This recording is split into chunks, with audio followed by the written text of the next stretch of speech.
monsieur, bonjour, merci d'être avec nous pour ce numéro spécial Ramadan de votre émission C'est le week-end. Notre émission sera répartie sur plusieurs volets aujourd'hui, plusieurs volets socio-culturels. Ilia Ben Nasser reviendra plutôt sur l'actualité culturelle du moment et nous donnera l'essentiel des rendez-vous à ne pas rater et ainsi que les bons plans, non seulement à Alger, mais aussi dans quelques villes du pays.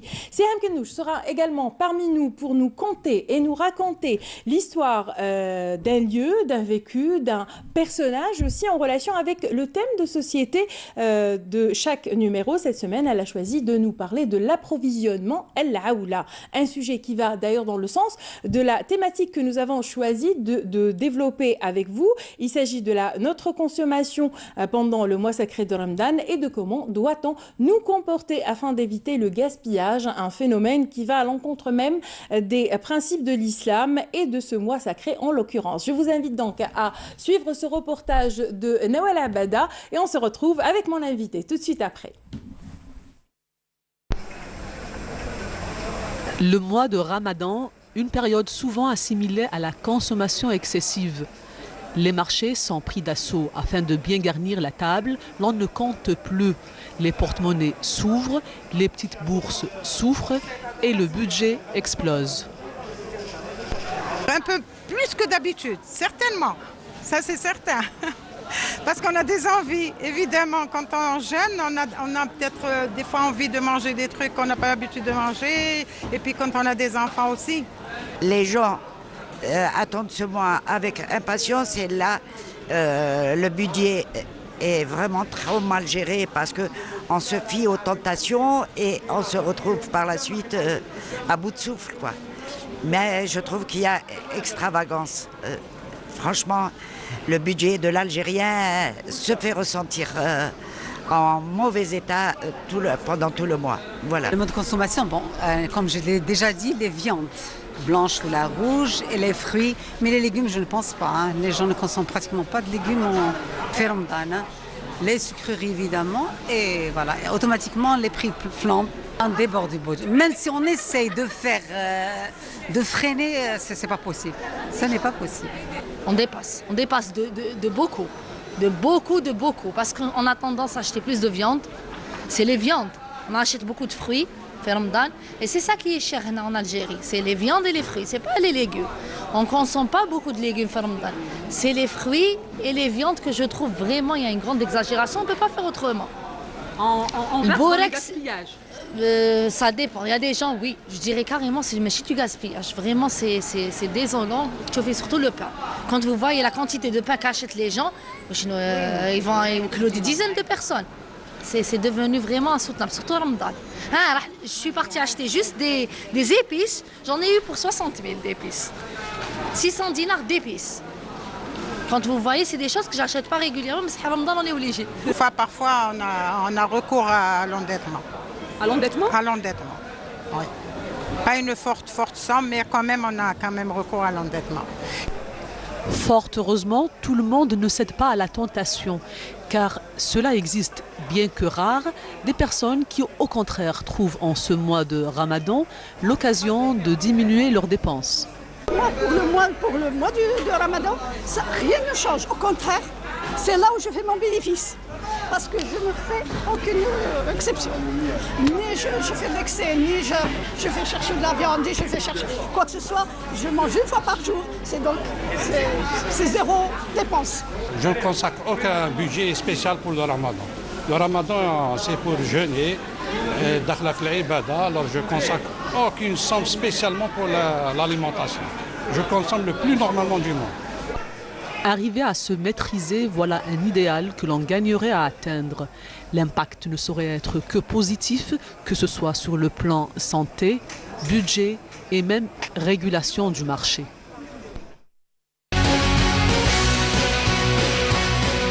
Voilà, des images, enfin un très très beau reportage qui en dit long sur ce qui se passe sur ces premiers jours donc de Ramadan et qui donne aussi envie, ça a donné envie à notre camérawoman Sissi.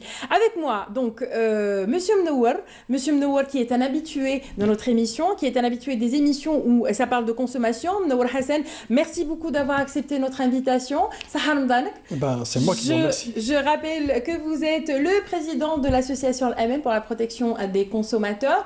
Aujourd'hui, c'est le 3e jour de Ramadan. Avant de parler de ces campagnes, parce que vous venez jamais donc les mains vides, vous venez toujours nous voir avec des campagnes, des nouveautés. Et avec vous, on va parler de consommation et de gaspillage. Ouais. Et ça tombe très bien parce qu'avant de savoir qu'il y a eu cette campagne donc, de gaspillage, on voulait parler de gaspillage parce que c'est un peu le sujet de ces premiers jours. C'est pour tirer la sonnette d'alarme, de dire essayer de minimiser un petit peu ces dégâts par rapport au gaspillage. On revient pour parler avec vous, Monsieur Mnouar, de cette campagne. Juste après, on a vu dans le sujet plusieurs avis. Les gens disent que voilà, pendant Ramadan, la consommation est en hausse. Il y en a qui disent qu'elle est revue en baisse. Quel est votre petit, rapport? Qu'est-ce que vous pouvez nous dire cette année? Quel est votre constat, voilà, sur le terrain? D'accord, merci d'abord. Et puis, Saham, comme à tous et à tout le monde. Le reportage colle vraiment à la réalité de la société algérienne pour ces dernières années. Le ramadan a changé. Ce n'est plus le ramadan de la fin des années 90, début des années 2000. Où il y avait de la frénésie, il y avait beaucoup de pression sur les marchés. On ne voit plus les chaînes interminables devant les bouchers, devant les boulangers surtout. Ça a diminué, tant mieux. Donc, ça n'a pas disparu, mais ça a au moins diminué. Ça a diminué. C'est déjà pas mal. Oui, tant mieux. Donc ça avance, on avance. Oui. Mais on avance avec de très petits pas. Donc on devrait faire plus vite, on devrait faire mieux que ça. Parce qu'on est en pleine crise. Donc il y a une crise financière qui devait normalement nous faire changer nos comportements de consommation. Malheureusement, dans les grandes villes, dans les grandes cités, les choses ont évolué dans l'autre sens. C'est-à-dire on a constaté, donc cette année, pendant ces 2 premiers jours et pendant la semaine qui a précédé le Ramadan, qu'il y a une surprécipitation sur les marchés, sur les commerçants, même sur les grandes surfaces.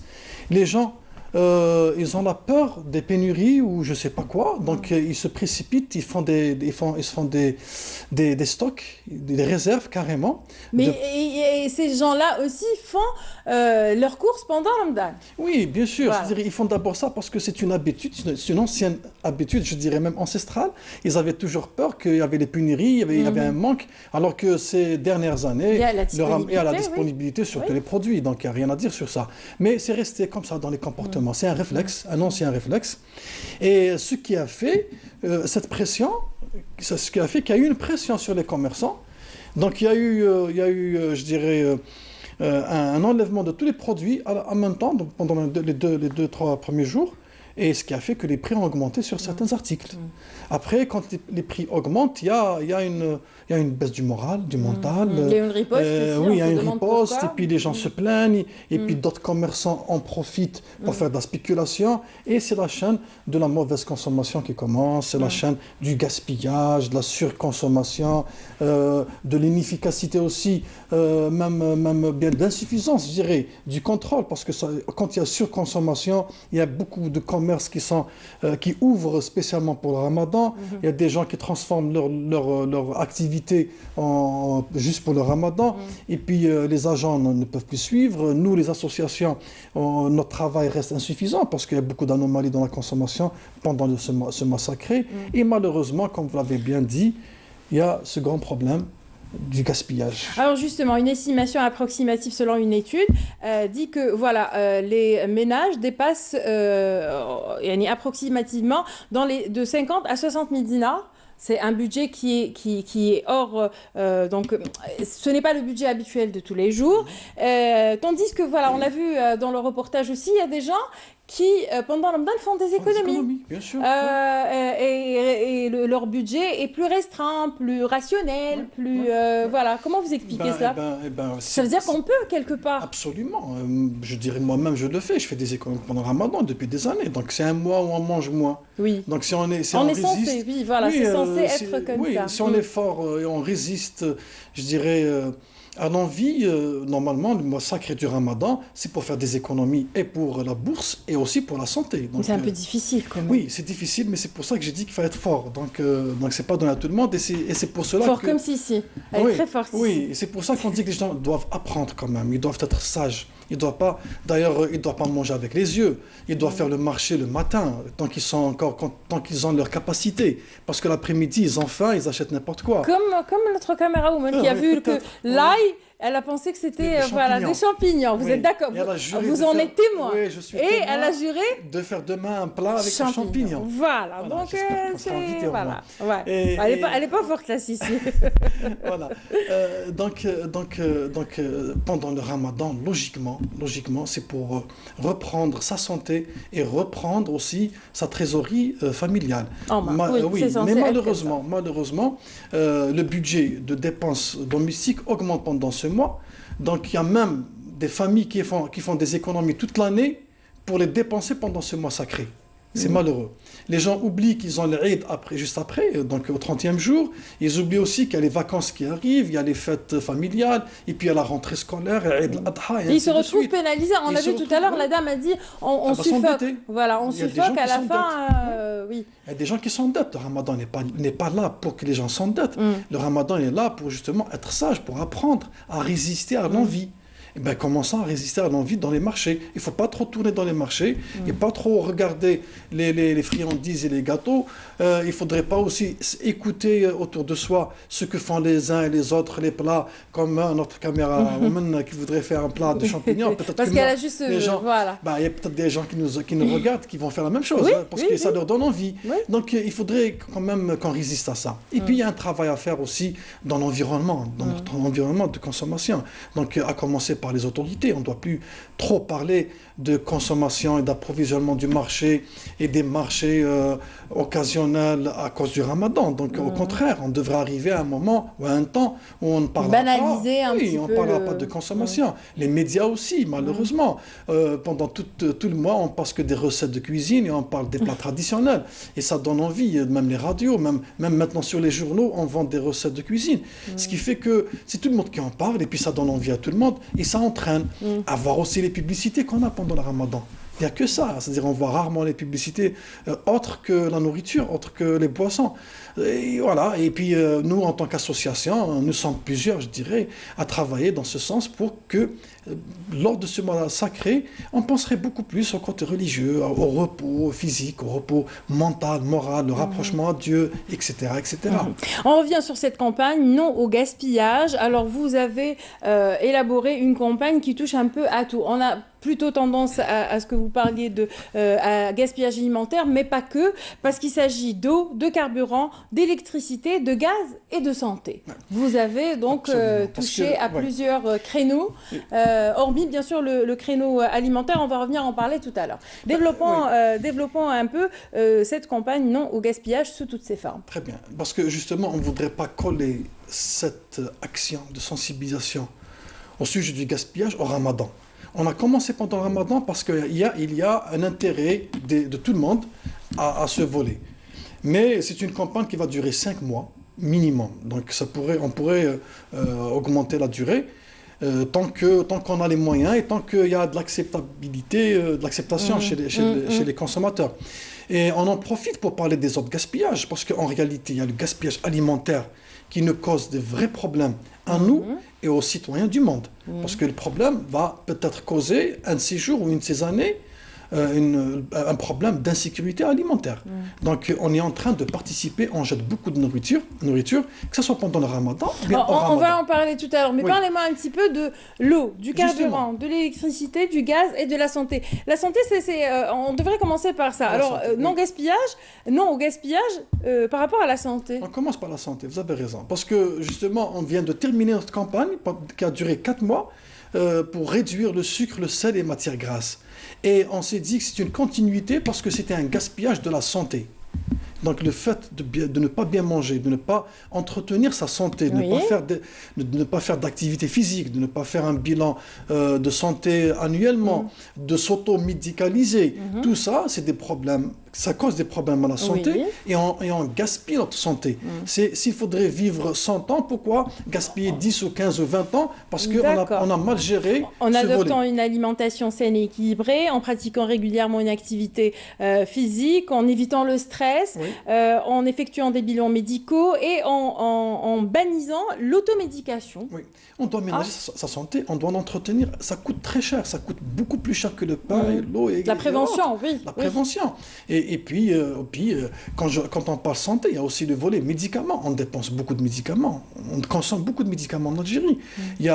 On avait toujours parlé du problème du packaging, donc l'emballage du médicament qui ne s'adapte pas aux prescriptions médicales en Algérie. Je donnerai l'exemple des antibiotiques. On prescrit toujours 8 jours, 1 gramme par exemple d'antibiotiques, mais c'est des paquets qu'on achète, soit de 7 jours ou 6 jours, ou bien, donc il faudrait 2 paquets, le reste on le jette. Arriver au 8e jour. Et puis l'automédication, c'est un grand gaspillage. On achète toute une boîte de médicaments parce que j'en ai mal à la tête, et puis le reste, soit on le donne à d'autres, puis on le jette. Donc il y a un travail à faire sur ça. Comme il faudrait le faire aussi pour la santé, c'est tout à fait normal. Et puis il y a les autres domaines, l'eau. L'eau, je donne toujours un exemple. En Algérie, on passe devant une fuite sur une voie publique, 7 ou 8 jours que ça fuit, on perd des milliers de litres par jour. Mais quand l'usager il passe, il voit en même temps que cette eau qui fuit, un petit bout de pain, il fait beaucoup plus attention au petit bout de pain, il le ramasse, et il dit regarde-moi les gens, il jette du pain, il le met à l'abri, il l'embrasse même, il le met à l'abri, mais il ne regarde pas l'eau. L'eau parce que c'est du ressort du citoyen aussi. C'est pour ça que bien justement, mais les citoyens doivent aller dénoncer ça. Quand on parle de lutte contre le gaspillage, notre campagne n'est pas destinée seulement pour les consommateurs, elle est destinée aussi pour les pouvoirs publics. Pour les entreprises, pour les opérateurs économiques. Donc les entreprises qui gèrent l'eau doivent vraiment faire encore plus d'efforts pour réduire les fuites ou bien les éliminer. À la maison, la même chose. Donc on doit d'abord commencer par faire une révision de notre installation. Ce qui est bien, c'est que dans nos écoles, on apprend à nos enfants ces gestes-là. Oui, on ne parle pas beaucoup des gestes. On dit que maintenant, c'est tout le monde qui en parle. Même les imams dans les mosquées en parlent. Il ne faudrait pas trop laisser le robinet ouvert. Il faudrait rationaliser l'utilisation. Mais maintenant, la grande consommation, bien le grand gaspillage d'eau chez nous, c'est des chasses d'eau. Vous savez, à chaque fois qu'on appuie sur le bouton, c'est 12 litres d'eau qui part. Et puis il y a les fuites qui sont permanentes en général. Donc on recommande à ce qu'il y ait du bon matériel, etc. etc. L'électricité, parce qu'il y a beaucoup de choses à dire. L'électricité, un exemple aussi? Oui, bien sûr. Le grand exemple, c'est l'éclairage. Donc on s'éclaire toujours en Algérie avec des lampes à incandescence qui consomment beaucoup d'électricité. C'est interdit dans certains pays. On devrait passer à la lampe LED. La LED, on consomme de 8 à 10 fois moins. Et puis, même si ça coûte cher, c'est un meilleur investissement. On récupère le coût d'une installation d'un logement F4 au bout de la première facture. Voilà, donc le reste, on aurait tous gagné 8 ou 10 fois moins de consommation. Ça, c'est très important, donc pour nous et pour l'État. N'utilisez pas le réfrigérateur comme lieu de stockage. Absolument, parce qu'il y a des gens qui mettent tout dans le réfrigérateur, ils rentrent du marché, ils mettent tout, même les boîtes de conserve. Ça, c'est un constat qu'on avait vu, parce que voilà, on se débarrasse de tout dans le réfrigérateur. Vous êtes vraiment parti dans le détail des ménagères, on va dire. On est obligé, parce que pour coller réellement à la réalité du comportement, parce que le gaspillage, c'est un problème de comportement. Donc, voir où c'est. Et on va aller plus loin, parce que j'avais dit tout à l'heure qu'on est en train d'entamer, on va entamer une étude carrément sur ces comportements néfastes. Donc, la même chose, le choix du matériel électroménager, domestique. Il faut aller vers le A++ ou bien le A2+, pour le choix d'un réfrigérateur, un climatiseur. Le réglage aussi de ce matériel. Pourquoi régler un réfrigérateur à 2-3 degrés alors qu'il est recommandé à 6 degrés? Ça nous fait gagner beaucoup d'argent au bout d'une année de consommation. Et aussi la même chose pour l'État. parce que c'est subventionné. Donc voilà les conseils qu'on donne. Il y a aussi pour le gaz. Il y a le carburant. Oui, le carburant d'abord. Un petit mot sur le Oui, carburant. le carburant d'abord. Nous, en tant que consommateurs, on doit rationaliser nos déplacements. D'autant plus, ça j'ai beaucoup aimé, d'autant plus que maintenant, surtout à Alger, même dans d'autres villes du pays, on bénéficie de ce qu'on appelle le transport en commun. Ce qui est Donc, on doit une véritable rationaliser. aubaine. On doit laisser de temps à autre sa voiture. On doit apprendre. Si ce n'est pas pour nous, c'est pour nos enfants. On doit quand même vulgariser ce nouveau mode de transport là où il existe, bien sûr. Aussi, un appel qui est fait aux opérateurs économiques qui font dans le montage des véhicules de doter un pourcentage de véhicules montés en Algérie en Sirraz. C'est un carburant qui est local, qui est national, et puis il n'est pas cher, et puis il est propre. Donc c'est une recommandation qu'on fait pour économiser le carburant. Le gaz.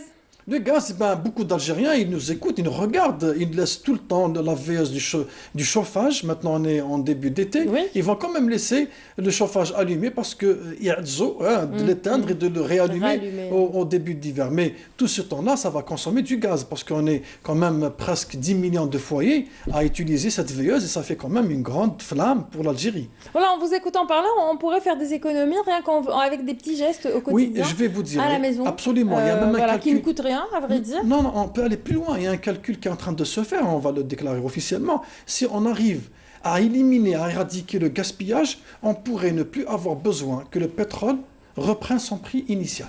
Déjà. Donc on pourrait faire face à notre vie, à notre quotidien, toujours avec des, ce qu'on a. Gestes simples. Juste en nourriture, on gaspille plus de 30%. Donc vous imaginez. Alors j'y arrive justement, le gaspillage alimentaire.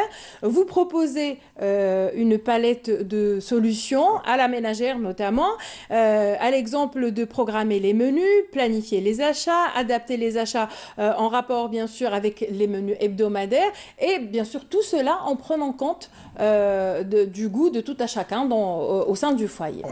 C'est le meilleur plan, c'est la meilleure stratégie et c'est là où on devrait se former. Donc pour éviter de faire comme va faire demain notre chère amie, d'aller, voilà, elle avait envie des champignons, elle va acheter, donc ça veut dire qu'il n'y a pas eu de prévision de menu pour la semaine. Parce que quand on fait un plan menu, on sait de quoi on a besoin sur le marché. On a cette liste, on établit la liste des besoins et on achète ceux dont on a besoin. On n'est pas attiré par des produits dont on n'a pas besoin. Aussi, établir des menus qui sont variés, qui sont équilibrés, même pour notre santé. Parce que pour éviter de refaire la même chose et d'oublier de consommer des légumes ou toutes les sortes de légumes de la saison, on va au marché, on achète ce qu'on voit, ce qui brille, ce qui n'est pas cher, ou là où le vendeur a la meilleure voie, etc., etc. Donc, et à la fin, on se retrouve à dépenser beaucoup, à acheter des produits qu'on ne consomme pas et qu'on jette. On ne fait pas de menu, ça veut dire qu'on n'a rien programmé, donc tout ce qu'on prépare à la maison, tout ce qu'on a sous la main, on le fait.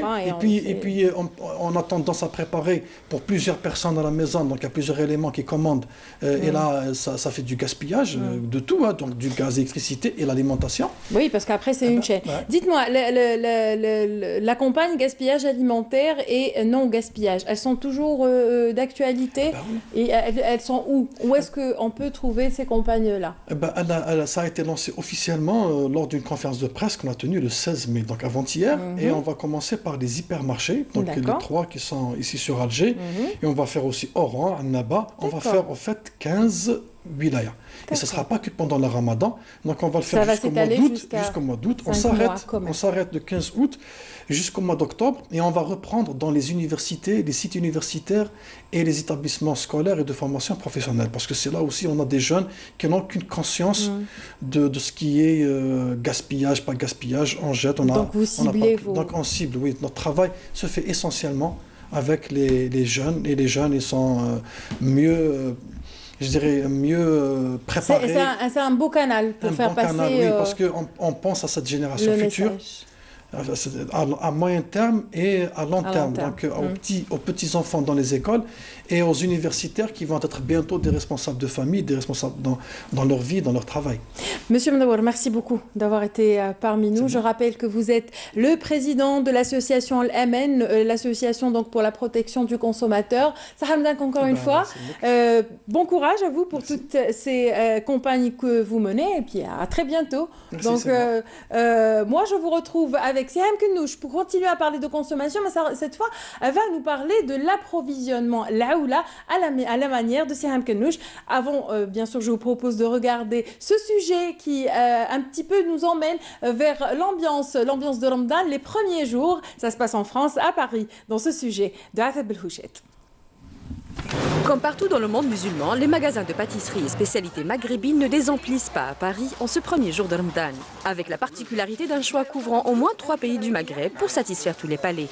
Ça dépend, الجزائريين تبيعها قلب اللوز والمحشي والملفاي والزدابية الحرشة والتوسي والبوفاريك خاصة اللي 100% جزائري والتوانسة يطلبوها الملفاي وكعك العمر وكعك الورقة وتوسكي des petits pièces light, on va dire ça, surtout les femmes.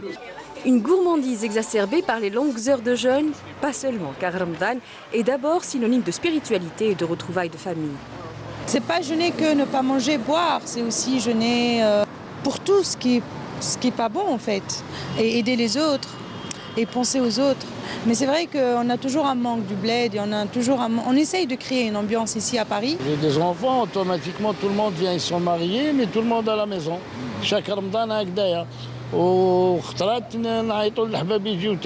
le repas à la maison n'est plus le seul choix offert. De plus en plus de traiteurs proposent, en plus des mets spécifiques à la table de ce mois, des menus Ramadan qui attirent une clientèle de plus en plus large.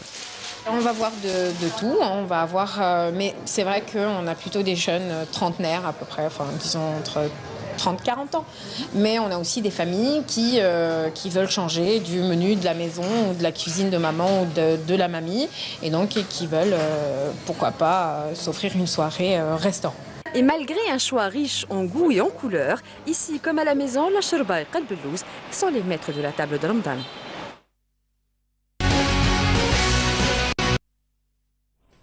Voilà, elle est là, elle est avec nous, c'est Siham Kennouch. Donc elle sera parmi nous dans l'émission C'est le week-end pendant tout le mois de Ramadan. On aura le plaisir de la retrouver. Bonjour Siham. Bonjour. Ça va? Oui, ça va. Ça va avec Ramadan? Non, ça va. Troisième jour, tranquille. Oh, bien. Tranquille. Il fait beau, tant qu'il fait pas chaud. Tout à fait. On est bien, on est bien là, on est bien.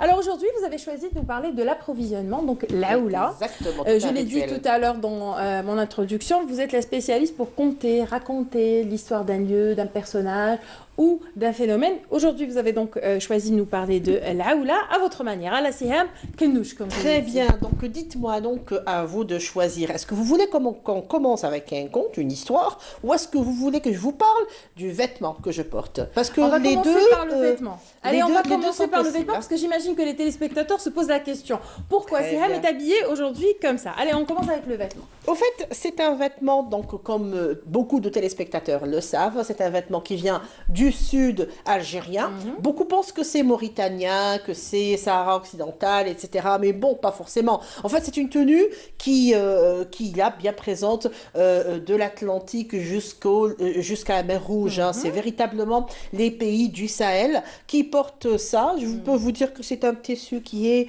très léger et très froid, donc c'est climatisé pendant l'été. Il faut dire que c'est franchement, ça se sent. Oui, c'est léger, c'est très très froid et c'est rafraîchissant. Et l'accessoire alors l'accessoire, ça y vient vu en tout cas. Oui, non, bah, écoutez, il fallait que je pose la question. Alors l'accessoire, en fait, c'est un porte-monnaie. D'accord. Voilà, on peut l'ouvrir et voilà, mettre ce qu'on veut à l'intérieur. Ça peut être un porte-monnaie ou porte autre chose, porte-bonheur ou porte-amulette, comme était l'ancien temps. C'est fait à base de peau de chèvre. D'ailleurs, ça sent. Ça sent encore. Ça sent encore. Vous le sentez de là. Voilà, ça sent. Ça sent. Parce que c'est tout nouveau. En fait, je l'ai ramené de mon dernier passage à Ain Salah. Et voilà, c'est une tenue que j'aime beaucoup, que j'aime porter, parce qu'en fait, ça fait habiller, il y a des couleurs. Et moi, je suis quelqu'un qui adore les couleurs. Du coup, à chaque fois que je suis au sud, on y va, j'en prends. Voilà. c'est des tenues qui ne se démodent jamais et on en a toujours besoin. Pour la conteuse, ça reste toujours quelque chose de bien c'est pour nous mettre spécial. dans le bain un peu, pour voilà. Exactement. Alors pourquoi justement je suis en cette tenue aujourd'hui? Parce moi que j'aurais parié que vous allez être dans un haïk. Je sais pas, parce que l'Aoula, pour moi, c'est un peu la mais c'est toute l'Algérie qui prépare l'Aoula, au fait. C'est toute J'aurais parié. l'Algérie. Heureusement que j'ai pas parié. Voilà. Non, c'est vrai. C'est toute l'Algérie. Alors pourquoi je le porte aujourd'hui? C'est parce que je reviens, il n'y a pas 10 jours, hein, j'étais à Insalah et je reviens justement d'une ville où il y a véritablement beaucoup de choses à faire et à préparer. Donc le conte, vous voulez que je vous raconte une histoire qui a une relation avec l'Aoula? D'accord. C'est un conte maghrébin qui est très très très ancien. On dit qu'un jour un homme s'il n'avait pas assez d'argent, et il fut un temps où, enfin c'est toujours d'actualité, mais bon, quand on n'a pas beaucoup d'argent, on n'épouse pas la fille de quelqu'un. D'accord. Ah, c'est vraiment d'actualité. C'est l'actualité. Je mens pas. C'est vraiment l'actualité. C'est toujours d'actualité. C'est l'actualité. Ça a toujours été le cas. Donc c'est franchement... فوالا عندك كيف قالها الاخر لك انت صقيره عطيك صورة صقيرين donc c'est la même chose, c'est dans la même logique. Alors Mskin il va se marier avec une femme, on va dire pas idiote, simplée, naïve, bon une femme, bon il va trouver la femme de son voisin, il va la prendre comme femme. Et puis voilà Madar Shlham, et il commençait justement à partir vers le marché, faire des courses, ramener ce qu'on appelle l'Aoula. Donc il achetait tout ce qui est fruits secs, tout ce qui est semoule, tout ce qui est blé, tout ce qui est par exemple dattes séchées, etc. pour justement préparer à Ramadan. Et à chaque fois qu'il ramenait ces choses-là à sa femme, il lui disait Haki khabbil Ramadan. Ça c'est pour Ramadan. Et ils avaient une petite chambre, donc une petite chambre, une sorte de bianterie, de débarras, etc. Et à l'intérieur, on mettait toute cette fameuse Aoula. Donc il y avait, on peut imaginer qu'il y avait du blé concassé, fric, tout ça à l'intérieur. Un jour, le bonhomme avait un bon trick, donc il avait un voyage. Il devait partir très très loin et il lui dit bon bah écoute, prends soin de la maison, prends soin des enfants et voilà que je m'inzid نجيب لك عاولة واحدة أخرى. D'accord, il n'y a pas de souci. Alors, une nuit qui était bon, calme, il faisait beau, il y avait la lune qui brillait, la pleine lune, donc il faisait quand même clair. Normalement, j'aurais dû prévoir une chaise. Non, sérieux, c'est détendant. J'aurais dû. La prochaine fois, je vais prévoir une chaise. Alors, il y avait quand même. Je disais qu'il y avait des rayons lunaires qui. Elle entend qu'il y a quelqu'un dans la maison. Et oui, il y avait un voleur dans la maison. Elle arrive comme ça, étonnée, lui dit « Shkoun ta ?» Et le voleur était aussi simple qu'elle. Il lui dit « Anna, Ramadan ». Non, mais c'est au fait son prénom, Ramadan. Alors la bonne dame, elle lui dit « Ah, c'est vous, Ramadan, vous êtes arrivé. Allez, venez voir. J'ai tellement de choses pour vous que je cachais pour Ramadan. » Et hop, elle l'emmène directement vers la vianderie et elle ouvre les portes de la vianderie. Et la dame est là, et du fric, et des dattes, et du kda. Et là, oui, on a pris, il a mis son chameau, il a pris tous les sacs, il dit « Au revoir, madame. » Il dit « Au revoir, Ramadan. C'était pour vous. Hein. Moi, je ne faisais que les cacher. » C'est simple d'esprit, là. Voilà. Donc, au fait, il y a une morale. Parce que là, c'est une grande morale. À quoi ça sert de cacher? Du coup, que ce soit Ramadan un mois ou 4 semaines, ou Ramadan être humain et rohou. Donc ils vont finir par partir. Ça sert à rien de autant cacher, vivre de le faire, jour au jour. Donc là, je rejoins ce dont vous parlez tout à l'heure, les supermarchés, les marchés, etc. Le budget spécial pour Ramadan. Oui, moi je m'endette pour faire Ramadan. Bon, chacun vit comme il veut. Mais bon, la pauvre croyait que ce bonhomme était Ramadan et elle lui a tout donné. Voilà. Voilà. Même pas fait rien du tout. Parce que c'est un rêve, en fait. Ça vient, ça part. On a tendance à en parler, mais finalement, on est au 3e jour. Est-ce que vous vous en êtes rendu compte? Mais tout à fait. Voilà. Demain, ça va être l'Eid. Et on va se rendre compte que, mais finalement, d'ailleurs, j'ai lu j'ai vu quelque chose, un commentaire qui était assez bizarre, qui m'a fait rigoler d'ailleurs, qui dit نصوموا 15 ساعة ونشبعوا في 5 دقائق. On dirait chargeur تاع الصح شغل chargeur بحال يطلع تبدل. Non mais c'est vrai, c'est vrai. Qu'est-ce qu'on mange finalement? C'est ça, on mange avec nos yeux. Mais il faut savoir que le rituel de l'Aoula est quelque chose de primordial chez nous, les Maghrébins. Donc, c'est quelque chose qui est véritablement là, qui est partout en Algérie, mais qu'est-ce qu'on prépare en premier, à votre avis? Dites-moi donc, Madame la Marquise Aya Qoli. En premier, qu'est-ce que Zama Djikakaya, nous sommes en 1700, qu'est-ce qu'on doit préparer? Ah bah non, c'est toujours d'actualité. Le fric. Non, pas le fric, et pas tmar. Non, il n'y avait pas très très loin de ça. Il n'y avait pas, c'est 10. C'est 1700. Non. Ah ouais, avec du tout. Nous sommes très très loin de là. Le couscous. Le blé. Ouais, mais non, j'ai dit la semoule. J'étais pas loin. Bah non, on parle pas de semoule, on parle pas de farine, on parle pas de fric. Parce qu'en fait, le blé, c'est vraiment la base de tout. Exactement. Donc il fallait conserver le blé et le conserver dans certaines conditions. Il faudrait qu'il soit bien loin de l'humidité, il faudrait qu'il soit loin de la lumière. Certains le conservent dans son épi. Et ça, c'est une ancienne tradition qui vient d'Égypte. Alors le premier à avoir conservé le blé dans ses épis, en fait, c'est Sayyidina Youssef. Lorsque Pharaon a fait le rêve, qu'ils allaient avoir cette année de sécheresse, de famine, etc. Alors Sayyidina Youssef a su conserver le grain de blé dans l'épi même, donc c'est resté intact.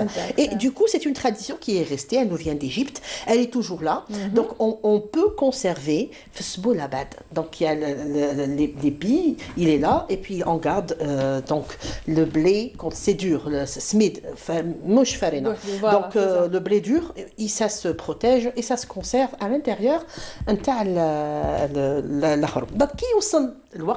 Donc un mois et demi, 6 semaines avant Ramadan, on fait sortir le blé pour le concasser fin ou gros. Si c'est gros, c'est du mermez, voilà, avec la meule. Elle est énorme, alors j'en ai à tirer les bras. Les crèmes, à tirer. Non, mais c'est vrai, elle est énorme. Mais elle est d'une efficacité. C'est-à-dire que tous les moulinettes, là, c'est à jeter l'électricité, on n'a pas besoin. Alors, si vous voulez moudre ça bien fin, ça va donner du fric. Sinon, ce qu'on appelle gig ou c'est très très très léger. Ça dépend de la région, en fait. Ça dépend comment on l'appelle. En fait. C'est ça, le fric ou fric. Mais après, le mdèche ou le mermez. D'accord, mais le mermez, c'est un petit peu plus gros que le fric. Attention, il y a une différence. En fait, il y a une petite différence entre le mermez et le fric. Parce que pour préparer le fric, c'est juste concasser et rester comme ça. Tandis que le mermez, pour que ça fasse. Il y a une autre préparation pour le mermez. Ou cherchem, enfin. Et c'est vrai que ça diffère d'une région à une autre. J'étais à Insalah. Alors, je ne sais pas si on peut voir mon petit reportage. C'est des filles qui ont fait préparer à Ramadan. Et à Insalah, il y a quelque chose de très spécial. Nous avons parlé de fric, de ina et de zbib avec Siam pour lui faire plaisir. Mais là, on va voir ce qu'on appelle le sfouf. Le sfouf, ce sont des dattes séchées, écrasées. Et c'est comme ça que Karin Salah, ce qu'on mange en premier, voilà ce que je veux dire. La rupture du jeûne, avec ça, c'est ça. La rupture du jeûne se fait avec le klila, donc du lait séché avec du lait et le bechna et du maïs, et en même temps ce qu'on appelle souf. D'ailleurs, on voit le reportage, nous allons mieux comprendre. Très bien, allez-y. Donc on va, la régie s'il vous plaît, voir le reportage de Siam Kenouch qui nous emmène à Ain Salah.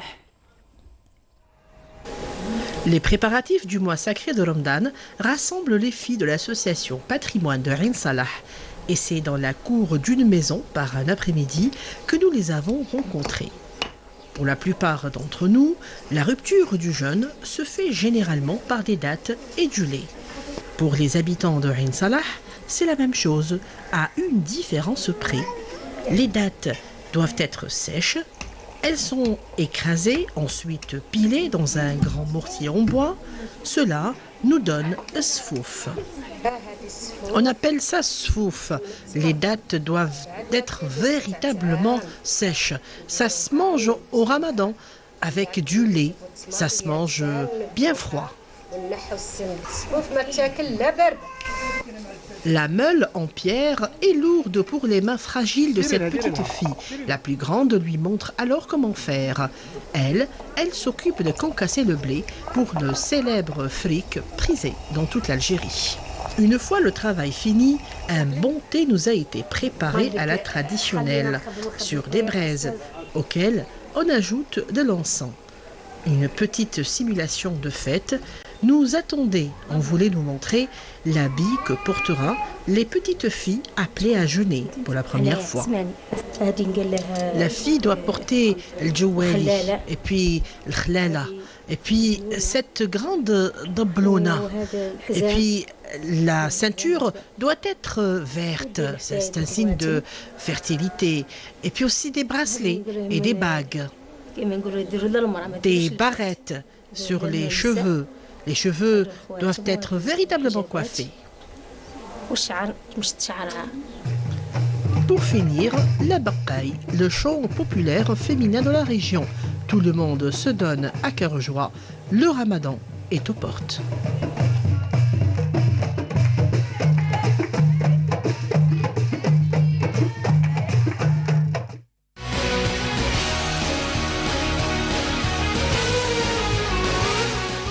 Voilà, donc le reportage de Sihem qui nous a donné, qui nous a transporté déjà à Ain Salah dans cette bonne ambiance. Oui, vraiment, autre ils ambiance. accueillent Oui. c'est la fête. Ouais. C'est la fête. D'ailleurs, on la voyait comment elle concassait déjà les dattes pour enlever le noyau. Il fallait bien les frapper avec une grosse pierre et c'est à la traditionnelle. La dame, elle utilisait une pierre. Donc, il fallait les casser, enlever le noyau et puis les mettre dans ce grand mortier pour bien les piler. Et voilà, on se retrouve avec sfouf. C'est une poudre ou c'est véritablement... C'est fin, hein, c'est très très fin. Et puis c'est fou, c'est-à-dire qu'on prend avec une... Voilà, c'est pas tout simplement. Et on prend du lait. Alors le lait aussi, c'est une autre histoire parce que le lait, c'est le khlala, donc c'est du lait séché. Après, on ajoute du maïs blanc en poudre et c'est pas lourd. C'est pas lourd du tout. C'est riche en protéines en plus. C'est très très riche. Donc quand on commence comme ça, il y a des gens à Ain Salah, ils prennent donc sfouf بالكليلة. Et quand ils finissent, ils vont à la mosquée faire leur prière et c'est quand ils reviennent pour manger. Exactement. C'est tout un rituel. Ah non, ça bourre. C'est des dattes, quoi. Il y a du sucre, du fluor, il y a tout ce qu'il faut des pour vitamines, des minéraux. Renouveler son énergie Exactement. pendant toute la journée. Donc c'est véritablement quelque chose de nouveau. Et puis à Ain Salah, c'est une région à découvrir. Les rituels sont toujours dans la profondeur de l'Algérie, sont purs. C'est d'une originalité. Exactement. Et ils y tiennent. Franchement, ils y tiennent. Alors, j'étais là-bas, donc Fichaben. J'étais là-bas, on m'a dit non, il ne faut pas partir. Il faut voir les préparatifs. Ils sont fiers aussi. Il y a de quoi. Et ce qu'il y a, c'est qu'il y a une relève. C'est les petites qui regardent les grands travailler. Et elles apprennent à le faire. Eux aussi, on a vu la petite fille qui était en train de moudre et concasser le blé. Ça se transmet de génération. Voilà. Et c'est ça. Donc, pour continuer en ce qui concerne l'Aoula, je voudrais parler du couscous. Parce que, bon, le couscous en lui-même, c'est un thème. Il faut dire que des couscous en Algérie... Voilà, il y en a plein. et voilà, dans chaque région, il y a un couscous spécifique à la région. Vous savez, une anecdote. Vous savez comment on appelle à Ain Salah? Vous savez comment on dit rouler le couscous? Non. Mais le couscousier, ça dépend des régions. Oui, mais toujours, c'est neftel. Ok. Mais eux, en zennati, parce qu'ils parlent zennati, en fait, c'est un dialecte berbère. Voilà. Donc, eux, ils parlent tberkish. J'ai adoré. Ah, tberkish. Alors que nous, le berkouk, c'est le berkouk. Oui, voilà, mais ça eux, c'est un peu ça. Exactement, nous nous rapprochons de deux berkouks ou berkoukish. Voilà, parce que dans certaines à régions... À l'est, on dit berkoukish. À l'ouest, on dit surtout berkoukish. D'accord. Et l'rish, il y a le berkoukish aussi. Voilà. Dans tous les cas, si on revient au couscous, donc, il y a plusieurs sortes de couscous. Et aussi, il fait partie de cette aoula, de ce... Le premier. C'est le premier. C'est le premier, parce qu'après, quand on a le blé, on peut en faire le fric et on peut faire le smid pour faire le couscous. Donc, en fait, ce couscous-là se prépare et se conserve comme il a été préparé. Il y a le couscous, si vous voulez, moyen, fin, etc. On ne parle pas de ça. Mais je parle de couscous déjà préparé d'une certaine manière. Par exemple, dans la région de la Bétija, la région de Blida, dans la région de Médéa, on a ce qu'on appelle le hammama. Le hammama, c'est un couscous roulé aux herbes. Et 99 herbes. Il est roulé avec en principal, donc nous avons l'antisque et nous avons aussi la lavande. L'antisque, c'est quoi? C'est drou. Ah, d'accord, kimazid drou. Kimazid drou. D'accord. Donc il y a deux odeurs fortes, celle de l'antisque et celle donc de la lavande. Et on appelle ça le hammama. Donc c'est un couscous noir et qui est très fort et qui sent l'herbe. Déjà, il est roulé, préparé et puis stocké. À l'est algérien, notamment à Constantine, nous avons ce qu'on appelle mziyit. Alors mziyit, c'est un couscous qui sent le camembert, mais ne vous inquiétez pas, c'est très bon, hein, c'est délicieux. Qui sent le camembert de par sa façon d'être stocké? Parce que ça a été stocké et c'est la première chose à être stocké et du coup, ça prend un certain... L'odeur, t'as le rond fermé. Exactement. Donc c'est la dernière chose que... Pardon. Vous êtes sûr que c'est bon? Non, mais je vous assure que c'est bon. D'accord. Moi, j'aime bien. En tout cas, ça a une certaine... à Constantine, on cuisine ça. Donc, il s'ahrobi, comme ça, avec de l'huile d'olive. Mais aussi, fissariliyam, si c'est pas Ramadan, on le prépare avec le kirsha, avec douara, etc.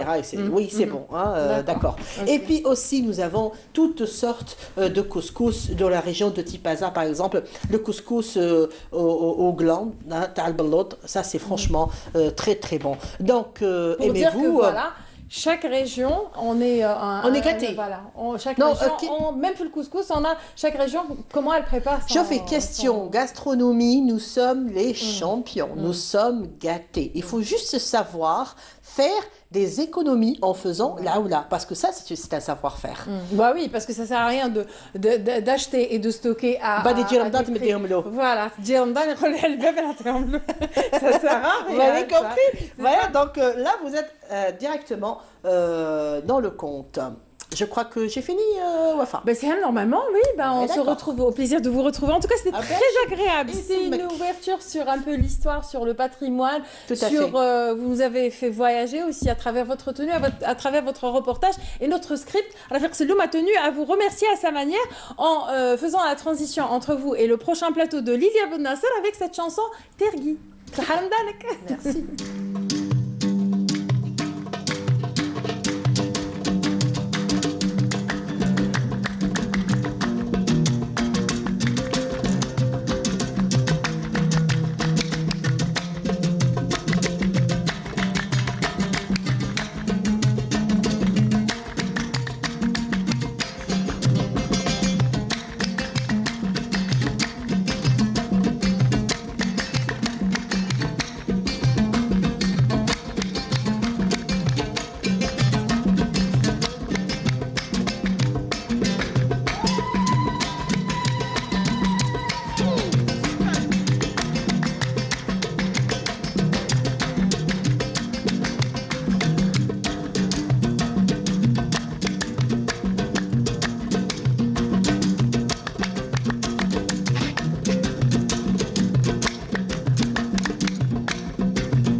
Voilà, donc elle est là. Vous m'avez gâché la surprise. Je voulais pas, je voulais l'annoncer. C'est la première. C'est la deuxième fois que je la reçois. Je ne sais pas si elle s'en rappelle. On était à Sidi Faraj et c'est la deuxième fois que j'ai le plaisir de la recevoir ici dans votre émission. Je tiens à vous le dire, on vous aime beaucoup. Notre script passe toujours vos clips et donc c'est un plaisir de vous recevoir et de recevoir ma collègue donc Lilia Ben Nasser qui nous fait le plaisir d'être avec nous pour nous annoncer. Alors chaque semaine elle sera avec nous les bons plans avec ses invités, tout ce qui est événement culturel, ça sera Lilia Ben Nasser. Merci. Alors Lilia, aujourd'hui vous êtes accompagnée de la grande Lilia Borsali pour annoncer. Lilia Borsali, puisque Lilia Borsali fait l'actualité des premières soirées du mois de Ramadan, on va dire. Et avant de donner les rendez-vous, ici, chaque samedi après-midi en direct pour les téléspectateurs, pour les soirées à ne pas rater toute la semaine ainsi que le week-end, nous allons commencer par Lilia Borsali. Bonsoir, merci d'avoir accepté notre invitation. Merci. Un plaisir pour nous de vous recevoir. Alors, la soirée inaugurative du mois sacré de Ramadan va se passer au Théâtre National Algérien Mahijdine Bachtarzi le 25. Exactement. Oui, alors, bonsoir et Zahar Ramadankom et merci pour l'invitation. Et comme vous l'avez précisé, donc le premier concert aura lieu au Théâtre National Mahijdine Bachtarzi, pardon. C'est Ramadan. C'est les premiers jours. On vous l'accorde. Voilà, et donc on présentera un thème qu'on a appelé Si Tlemcen m'était compté. Donc en fait, nous, on a habitué les gens à chaque fois à avoir un thème différent. Et cette fois-ci, c'est la première fois en fait que je vais vraiment consacrer un concert à Tlemcen. C'était important pour moi aussi de le faire à Alger. Ça avait plus de goût de le faire à Alger que de le faire à Tlemcen. Et puis donc après, il y aura le 26, ça sera à Tizi Ouzou. On partira à Tizi Ouzou, au théâtre de Tizi Ouzou. Une petite tournée qui se prépare, on va dire. Exactement. Pendant le mois sacré de Ramadan. Et c'est un concert en collaboration avec donc la direction de la culture de Tizi Ouzou et le théâtre de Tizi Ouzou. On présentera un spectacle qu'on a déjà présenté à Alger plusieurs fois. Il était une fois à Grenade. C'est vraiment un spectacle avec lequel on a beaucoup tourné et on voulait le présenter aussi dans d'autres villes. On n'avait jamais eu l'occasion de le faire à Tizi Ouzou, donc on voulait en profiter.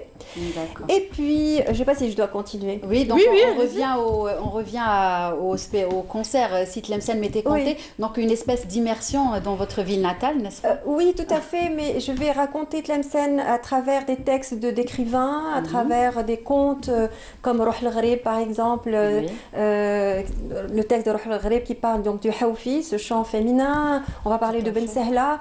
Disons qu'on va raconter Tlemcen de différentes manières, en parlant des lieux, mais aussi des poètes, des légendes qui caractérisent ma ville, donc Tlemcen.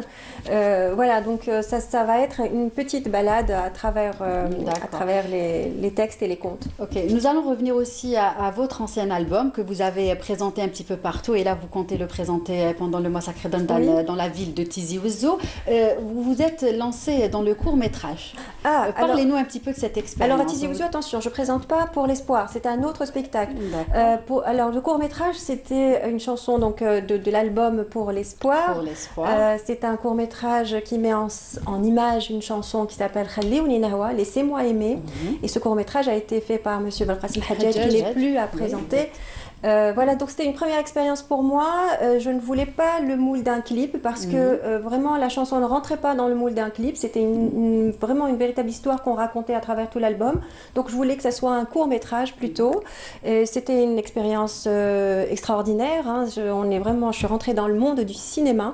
Première expérience pour vraiment vous. Première expérience et pas des moindres puisque j'ai eu cet honneur et ce plaisir de collaborer avec une grande personne comme M. Belkacem Hadjadj. Et puis voilà, donc ça a accompagné en fait la sortie de mon album Pour l'Espoir. Et il y a eu aussi le spectacle, donc en fait on raconte ces deux histoires d'amour impossible, une qui se passe du temps de l'Andalousie et une autre qui se passe à Alger. Et voilà, en fait on remarque que les jugements et les préjugés se répètent, même si c'est deux époques différentes. Et en fait c'est un questionnement, c'est une manière de donner une réflexion à tout cela et puis de dire qu'on est tous pareils et qu'on doit s'accepter, accepter la différence et de ne pas juger les gens dans leur choix de vie. Voilà, en fait, c'est ça le message qui en fait, c'est un album qui prône beaucoup de valeurs, l'amour, accepter l'autre, ainsi que la paix, vivre en paix, qui est un thème d'actualité. Nous venons de fêter la journée internationale donc, du vivre ensemble en paix, proposée par l'Algérie. Exactement, ce n'était pas fait. 16... Oui, voilà. C'était pas fait exprès, vraiment. Et le hasard fait bien les choses. Oui, on est heureux de nous voir vraiment dans l'actualité. Exactement. Ça a été vraiment... C'est là qu'on dit bon, Nia. Oui, le hasard ça a été vraiment très agréable pour nous de se sentir dans le mouvement de l'actualité, etc. Donc voilà, on est très contents. Effectivement, c'est vrai, essentiellement le message qui en découle, l'amour, le savoir. Moi, je dis le savoir vivre ensemble. Exactement. Et voilà. Vivre en paix avec soi-même. Tout à fait. Très bien. Donc on va revenir avant de finir à la soirée du 25. Donc côté Anna, qu'est-ce que vous proposerez à vos fans qui sont nombreux à nous regarder en ce moment? J'ai qu'une seule proposition, c'est qu'ils viennent nous voir. Tout à fait, j'espère, mais je pense que le répertoire est tellement riche, ce serait bien que vous nous spécifiez un petit peu le programme. En plus, Lila Borsali change tout le temps de... Voilà, donc elle ne présente jamais la même chose 2 fois de suite, ça c'est clair. C'est important, c'est important en fait d'innover, à chaque fois proposer autre chose, proposer du nouveau, des choses nouvelles au public. On a dû refaire des fois des spectacles parce que les gens les demandaient. Mais sinon, là par exemple pour Ramadan, on a 4 dates à Alger. On fait 4 thèmes différents pour que les gens puissent à chaque fois découvrir quelque chose de différent et qu'ils ne se disent pas bon, on va encore revoir vraiment. Et quand je dis 4 choses différentes, c'est 4 univers différents, c'est-à-dire qu'on les ramène pour voyager avec nous, pour vivre des sensations différentes à chaque fois.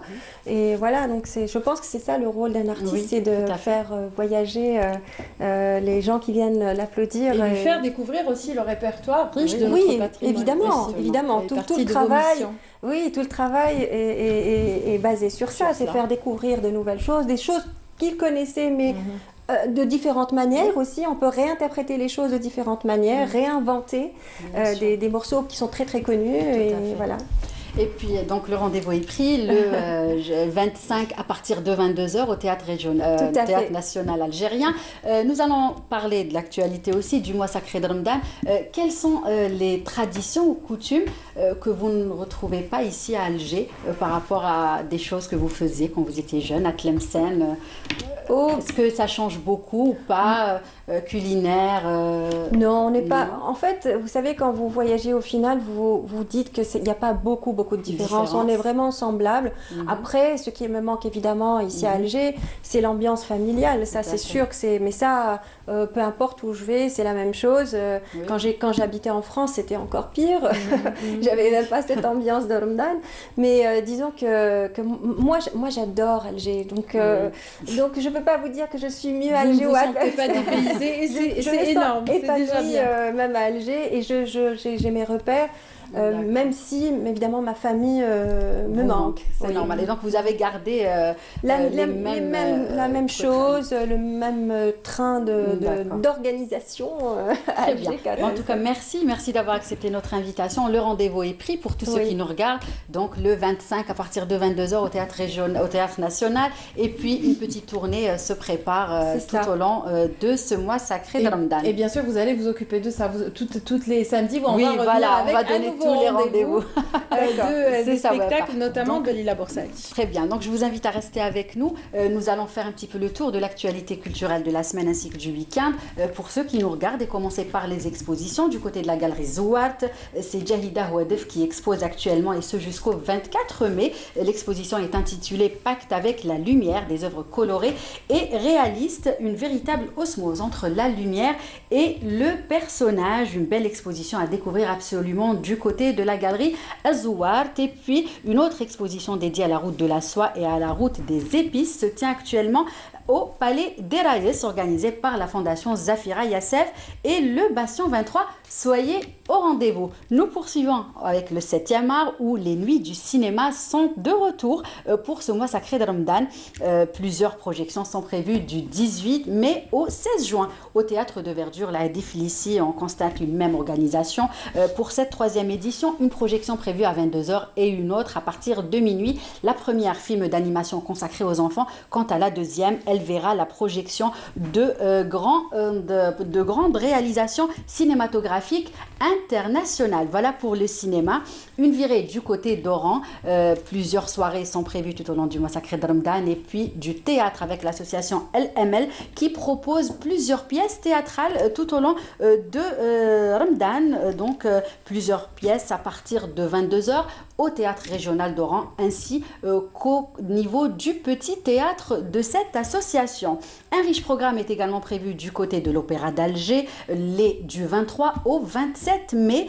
Il s'agit de Afro Circus, itinéraire d'un continent africain. Acrobatie, contorsion, danse et show clownesque sont prévus. La troupe conjugue des expressions traditionnelles du cirque africain avec celles du cirque contemporain. De belles soirées à ne pas rater du côté de l'Opéra d'Alger. Et puis pour finir, 2 concerts à ne pas rater. Le premier, c'est Leila et Amara qui sera ce soir du côté de Tizi Ouzou au théâtre régional de Tizi Ouzou et puis au théâtre Kateb Yassine plus exactement. Et puis du côté d'Oran, vous avez rendez-vous avec Abdelkader Secteur pour son one-man show le 25 à 22h. Il remontera sur scène pour présenter son nouveau one-man show intitulé Salam alaikum, l'occasion pour moi de vous dire salam alaikum et sahatorkum. Attendez, ne partez pas encore, j'ai une question à vous poser. Puisque l'émission aujourd'hui, le thème le thème de société, c'était l'approvisionnement. Oui. On va commencer avec notre invité. Est-ce que l'approvisionnement, vous le faites, Lila? Non. Non. Pourquoi? Non. Parce que vous c'est au fur et à mesure? Au fur et à mesure. Vous n'achetez rien en stock, vous mettez comme ça? Alors il y a juste une chose que des fois je peux stocker, mais ça c'est une question pas parce que c'est pratique, c'est la base de la soupe. Là, je la mets au congélateur, mais ça je le fais à l'avance. La base de la soupe, expliquez-moi. Pour faire la harira, il faut faire d'abord une base et après, donc la base, je la stocke dans le congélateur. Mais sinon, tout le reste... Vous achetez au fur et à mesure? J'achète au fur et à mesure et voilà, c'est mieux. Livia? Pareil, franchement, j'achète au jour le jour. Je n'ai jamais été faire des courses avant Ramadan pour faire un stock et tout. Donc, pas de stock chez moi. Il y a que moi qui fais l'approvisionnement. Mon mari un peu plus. Il me dit ouais, t'aurais dû. Mais moi, pas du tout. Voilà, t'aurais dû. Et donc, vous ne préparez pas de menu au préalable. C'est vraiment aujourd'hui, qu'est-ce qu'on va manger, demain, qu'est-ce qu'on va préparer. À part la soupe, c'est vraiment à l'avance. C'est un gain de temps. Et voilà, c'est ça. C'est plus j'imagine que quand ça marine plus, ça a plus de saveur. Aussi. Non, c'est pas vraiment par souci de temps et d'organisation. D'accord. Et puis bon, comme on a les répétitions, les concerts, etc. Donc il faut que je m'organise de manière à ce que ça soit plus facile. Très bien. Je ne pouvais pas vous laisser partir sans poser la question. Merci beaucoup, Lila Boursaleh, de nous avoir honoré de votre présence aujourd'hui. Lilia, merci. C'est un plaisir d'avoir collaboré avec vous aujourd'hui. À la semaine prochaine. Avec grand plaisir. Très bien. Donc à vous qui nous regardez, juste temps pour moi de recevoir mon dernier invité puisque c'est un collègue aussi. Il s'agit de Halim Maouchi qui vient faire sa télé ici même dans cette émission. Donc c'est le week-end juste après ceci. Ces images ne sont pas tirées d'un film d'horreur, c'est juste des scènes créées pour le nouveau jeu intitulé Alger Peur. Le gérant a bien voulu nous laisser filmer en exclusivité une scène de ce labyrinthe de la peur. Avec fierté, je peux vous dire qu'on a tout fait nous-mêmes. On a une bonne équipe donc de menuisiers, d'électriciens, de plombiers qui a travaillé au décor, qui ont fait des recherches sur Internet. On a passé de longues heures à regarder des vidéos sur Internet, à regarder des images de jeux vidéo, de films. Et on s'est inspiré et on a mis à notre sauce un peu les décors. Voilà. Et ce que vous avez filmé, c'est vraiment une toute petite partie, mais c'est une exclusivité, comme vous l'avez dit, c'est une exclusivité pour Canal Algérie. Installé sur 600 mètres carrés, Alger Peur se présente sous forme d'un labyrinthe où vous êtes enfermé pendant 45 minutes, sans portable, sans éclairage. Vous déambulerez dans un dédale de pièces plongé dans le noir avec en prime plusieurs acteurs déguisés qui vous feront vraiment peur. Alger Peur, c'est un spectacle. On peut considérer ça comme du théâtre, c'est du spectacle vivant, où au lieu d'être assis en tant que spectateur et de regarder un spectacle, eh ben, le spectateur va se déplacer d'une scène à l'autre et il va rencontrer les acteurs dans chacune des scènes qui vont lui faire peur, lui raconter des histoires terrifiantes ou bien lui partager une énigme ou une devinette terrifiante. Une musique à vous glacer le sang et un décor digne d'un grand film d'épouvante. Sachez que tout au long du parcours, il y aura un scénario avec des acteurs et des effets spéciaux qui vont vous surprendre. On a deux catégories d'acteurs. On a des acteurs qui ont déjà fait l'école de théâtre, l'ISMAS, à Fort-de-Loire, à Bourg-el-Guifan, et on est très fiers de les accueillir parce qu'ils nous apprennent beaucoup de choses. Ils ont une expérience professionnelle et c'est eux qui nous apportent de leur expérience. Et on a une deuxième catégorie d'acteurs, ce sont des acteurs qui sont complètement fous, qui ont joué aux jeux vidéo, qui regardent des films d'horreur et qui aiment cette ambiance lugubre et d'horreur. Voilà. L'ouverture du lieu est prévue le 27 mai en soirée. Avis donc aux adeptes de sensations fortes et de grands frissons. Réservez dès maintenant sur la page Alger Peur. Un seul conseil, ayez du sang-froid.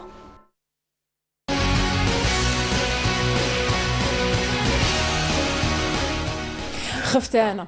Qu'est-ce que tu fais ça, Mac? Passer après un truc comme ça, franchement, je suis bien servi. Vous faites ma télé à moi? Ben, c'est ça? Je fais ta télé à toi ouais. aujourd'hui. Oui, voilà. Donc la télé à toi, c'est ça. Bonsoir. Bonsoir, Sahar Mdalek. Halim, juste pour rappeler Burke que ce qu'on vient de voir, donc Alger la peur, c'est à la piscine d'Aquaforland que ça se passe, à Bourg El Kifan, que c'est un nouveau jeu pour enfants, oui, bon, 14 ans et plus. Et c'est un labyrinthe pour plonger justement dans ce mois, un concept plutôt scénarisé d'acteurs. Ça se compose d'acteurs, de lumière, de son, pour faire peur durant le mois de Ramadan. Donc c'est un nouveau concept, Yani. Et pendant que voilà, le sujet passait, Halim me disait, c'est comme si on n'avait pas assez peur. De quoi? Des prêts. Non, de quoi vous avez peur? Vous avez peur de quoi, Halim? Dites-moi, vous faites ma télé à moi et vous avez peur? Non, t'inquiète. Je suis rassuré. Oui, j'ai oublié. On peut se tutoyer, nous, on est collègues. Ça la fout mal après. Moi-même, mes invités, je les tutoie. Hein. Tu sais, c'est la nouvelle tendance. Ouais, j'essaye de mettre mes invités à l'aise. Sauf quand il s'agit de personnalités comme Mustafa Al-Arfaoui. J'ai eu du mal, il m'a vu. Oui, il y a des gens avec lesquels on ne peut pas réellement. Le gars, franchement, c'était une sommité. Et puis, à 85 ans, je me vois mal le tutoyer. Voilà. Mais sinon, j'essaye de mettre mes invités à l'aise. Parmi eux, Madame Lila Borsali, que j'ai reçue avec beaucoup de plaisir dans ma télé. Oui, d'accord. Très bien. On a passé un bon moment avec elle, c'était très sympa, franchement. Elle est très très sympathique, au fait. Et puis elle répond à nos invitations, il faut dire ce qu'il en est sur Canal Algérie. C'est pas toujours le cas. Tout à fait, on sait de quoi on parle. Dites-moi, je fait comme Ramadan avant de parler de temps franchement, ça se passe très bien. On est au 3e jour. Et puis, comme il fait assez frais, franchement, ça fait longtemps qu'on n'a pas vécu un printemps pareil. Et puis, quand je parle de fraîcheur, je ne parle pas de toi, de moi et des gens qui travaillent dans les bureaux avec la clim et tout. Moi, je parle des gens qui travaillent dans les champs parce qu'ils labourent leur terre ou ils cultivent des trucs. Ou des gens qui sont sur les chantiers aussi, de bâtiments. Qui commencent très tôt. Même avant le soir, Mais sinon, tu n'as pas intérêt de chier, franchement. Non, ça va. Voilà. Non, vous m'avez posez-moi la question comment ça se passe avec Ramadan. Tu te remets à me vous voyez. Non, pardon. Pose-moi la question comment ça se passe. Très bien, ça se voit, non? Est-ce que ça se voit? Oui, ça se voit. J'ai pas faim. En plus, c'est en direct. J'ai pas soif. C'est en direct, donc tu ne triches pas. Franchement, ça se passe très bien. Est-ce que j'ai l'air de quelqu'un avec Du tout. Dire ma télé à moi, c'est le week-end et tout. Alors, dis-moi, Halim, ma télé à moi, c'était toute l'année. Oui. Tu as fait une saison et aujourd'hui, tu reviens avec un nouveau concept, comme nous tous, par rapport à nos émissions, adapté à Ramadan. Qu'est-ce qui a changé? Qu'est-ce que tu as rajouté? Quelles sont les touches que tu as données? Voilà, parle-moi un petit peu de... Franchement, pas grand-chose, pas grand-chose. Ma télé à moi reste ma télé à moi. Sauf que on a beau se dire non, il faut que Ramadan, il faut pas changer. Si, on change parce que Ramadan reste un mois particulier, qu'on le veuille ou pas. Du coup, je me suis dit... Il faut adapter peut-être le programme aux téléspectateurs. Je me suis dit, Ramadan, c'est plutôt le qadat, hein, c'est plus gsarat et tout. Donc j'ai essayé de proposer des pas une émission avec un seul invité pour essayer de revoir avec lui son parcours et certaines choses. C'est une sorte de qada avec 2, parfois 3 invités, avec des programmes qu'ils n'ont pas forcément choisis. C'est plutôt des chansons shabi parce que, comme l'a si bien dit Kamel Saoudi, il a dit à un certain moment, shabi c'est comme... c'est comme le qalbilouz et tout. On ne s'en rappelle que pendant le mois de Ramadan. Donc c'est plutôt du shabi. Quand je dis shabi, pas shabi algérois, hein, ça peut être de l'orani, ça peut être du constantinois, du annabi et tout. Donc j'ai proposé du shabi et puis des séquences un peu drôles parce que c'est vrai que faire Ramadan, le soir, on a envie de rigoler un peu. Pas plus que ça. Sinon, ça reste... une qada, voilà. Et c'est toujours les mercredis, ça passait, non? Non, ça va être les mardis. Les mardis. On regarde le petit lancement que vous avez fait? Oui, bien sûr. Et on revient après? Vous avez fait. Seulement nous sépare du mois d'Ramadan. Et oui, déjà, et je suis sûr que c'est une véritable course contre la montre pour vous, pour trouver tout ce dont vous avez besoin pour bien accueillir ce mois et le passer dans les meilleures conditions. Eh bien, c'est le cas pour nous aussi. Nous faisons de notre mieux pour trouver les bons ingrédients, pour vous concocter les meilleurs programmes qui vous permettront de passer un agréable Ramadan en notre compagnie. Salam alaikum, shahiyya tayyibah, kuntu fina ya habaib, wahshinni qawi qawi qawi والنبي يا ناس.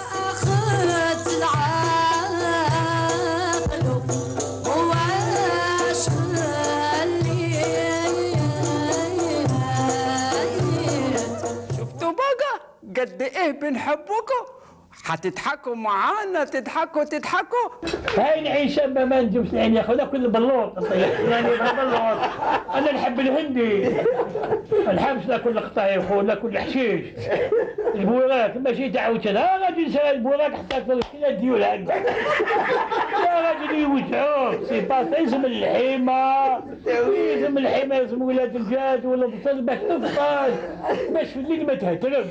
Ma télé à moi sera donc là pour vous servir durant ce mois sacré. Sahar Mdanko. Voilà, donc, c'est un lancement qui traduit un peu l'esprit de ma télé à moi pendant le Madame Dan. Tu as vu, c'est plus sur Qada. Et justement, le Qada, ça fait partie un peu de la culture de Khalid? Oui, moi, je sais pas, dans le lancement, tu vois à peu près Ami Morad. Avec Mskoud Arbi Shafir qu'on salue et que j'aurais voulu avoir cette année, mais il est un peu fatigué, donc on le salue quand même.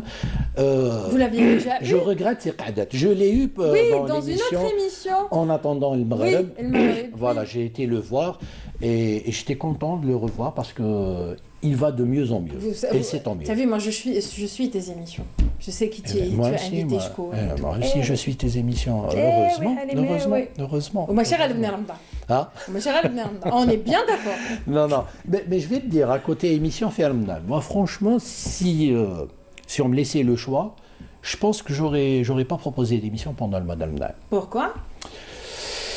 Tu connais à peu près le système de la pollution lumineuse ou quelque chose comme ça. Il y a tellement de lumière. Je vais te dire.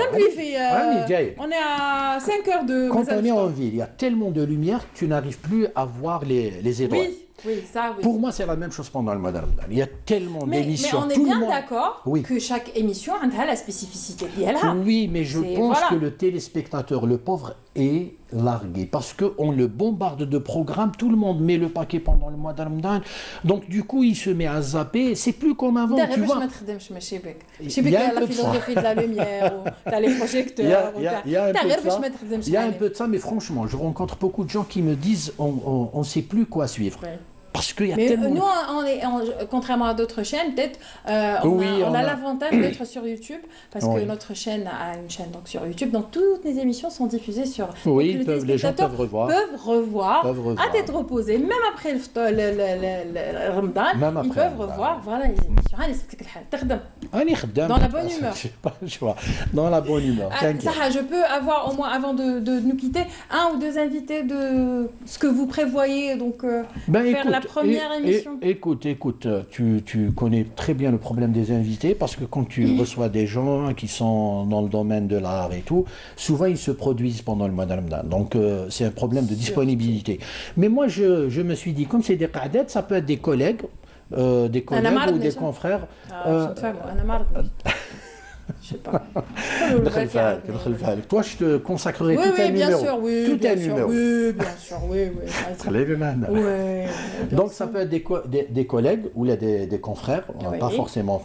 C'est vrai que dans le milieu artistique, ça risque d'être un peu limite, parce que soit ils animent des soirées, soit ils sont pas là. Oui, c'est ça. Donc, on n'aura pas. Moi, je me prends pas la tête. Si, pour le premier numéro, je pense avoir notre ami le docteur Benachnou, parce que c'est toujours utile de rappeler certaines précautions à prendre pour le jeûne pendant le mois de Ramadan. Et comme M. Benachnou est un très bon client, c'est quelqu'un qui peut te parler de tout et de n'importe quoi. Donc je pense avoir Dr Benachnou et puis une dame qui nous parlera pour le premier numéro, pour ce mardi, une dame qui nous parlera de cuisine, de pâtisserie pendant le mois de Ramadan. J'essaie de m'adapter à Ramadan. Très bien. Voilà. Merci. Et moi, ça sera le 4e numéro là. Toi la 6e semaine du mois de Ramadan. D'accord, on verra donc tout cela. Merci Halim d'avoir été parmi nous, merci d'avoir accepté mon invitation. Tu nous fais de la promo, tu nous fais de la promo, donc merci à toi. C'est toujours bon à prendre. Merci, le bonjour à toute la famille. T'inquiète. Allez, quant à moi, on se retrouve, donc je vous dis, on se retrouve la semaine prochaine à partir donc de samedi 14h pour un direct d'1 heure. Au revoir.